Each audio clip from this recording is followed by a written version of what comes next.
Saint Faustina was struggling one time in the convent with a nun. He told her, "My pupil, have great love for those who cause you suffering. Do good to those who hate you." To which Faustina replied, "O my divine master, you see very well that I feel no love for them, and that troubles me." Jesus answered, "It is not always within your power to control your feelings. You will recognize that you have love if, after you have experienced annoyance and contradiction, you do not lose your peace, but pray for those who have made you suffer and wish them well."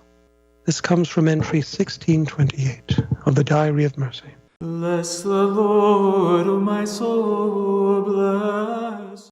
Hi, thanks for tuning in to Everything Catholic again. And here we really want to focus on the lives of the saints of the Catholic Church and learning and reading up about the kind of lives they led before set really good examples for us to follow, so that we too may become the saints that God wants us to be.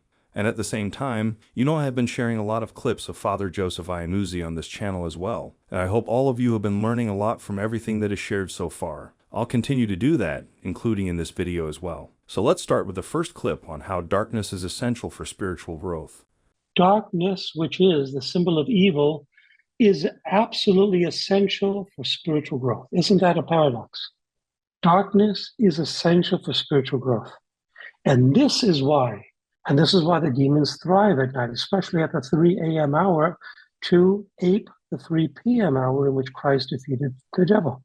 But God does not allow himself to be scandalized by the dark just because it's associated with evil. We do. That's the difference between the way we think and God thinks. You may say, oh, this opens up the door or exposes you to the occasion of evil or sin. And we have to avoid every occasion of sin. Yes, we are to.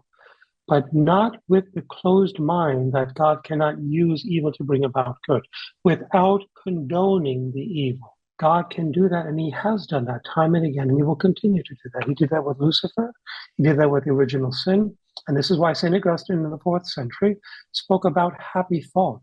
On account of original sin and Christ dying on account of original sin, we've now inherited a greater glory than Adam and Eve would have enjoyed had there been no sin. Is that not availing himself of evil without condoning the evil to bring about a greater good? Of course it is. And this is why God is the master craftsman of providence. He knows how to redirect, orchestrate all the events of life, good and bad, to the betterment of the individual that loves him. That's the condition. If you don't love him, it turns to your own eternal damnation. But if you love him, if you convert like Francis, Augustine, Paul, then Magdalene, then your life turns into a pathway of little suns that open the way to heaven for you. And that's a beautiful thought. And I really like the next clip of Father Iannuzzi here, and I suppose I can really title the video this way. That is to love others unconditionally. Listen to this. Remember, Christ loved us as yet we were sinners. We oftentimes don't do that.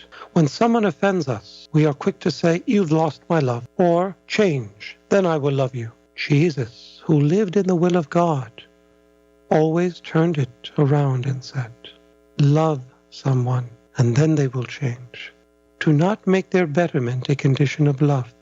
Let your love be the creation of their betterment." It is this Christian agape love that far exceeds all other loves of all other irrational creatures. It is the love of the sons of God whom St. Paul in his letter to the Romans describes as the agents that set this great cosmos of ours free from its slavery to corruption. It is an evolution of love.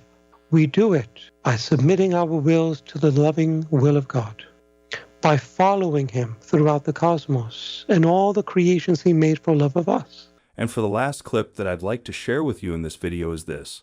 Even though it's a relatively short clip, you can still learn a lot from this one right here. And that is what it means to see, O Lord. It's to allow yourself to die to your own interests, to give rise to Christ within you so that when you see yourself in the mirror, you're seeing him. I'm speaking spiritually now, not physically.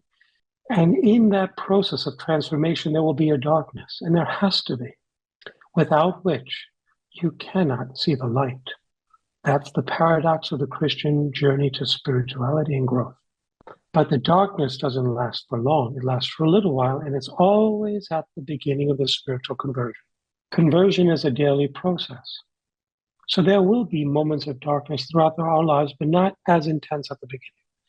Meaning there will be crosses, obstacles, setbacks, no matter how far you're advanced. And why do I say this? Because Christ set the standard of all progression in sanctity and holiness. If he was suffering till the day he died, even to the moment he died, so will we. Those are crosses, those are moments of darkness. No servant is greater than his master. Where the master is, the servant will be. Well then, that will be all for the video this time. And as always, thank you so much for taking the time to be here with us, and hopefully all of you have learned so much from this video. And remember, if ever you have any feedback or suggestion, please let us know in the comments below. And from the bottom of my heart, thank you so much for your continuous support, contributions, and prayers. And until the next one, thanks again for watching, and may God bless you.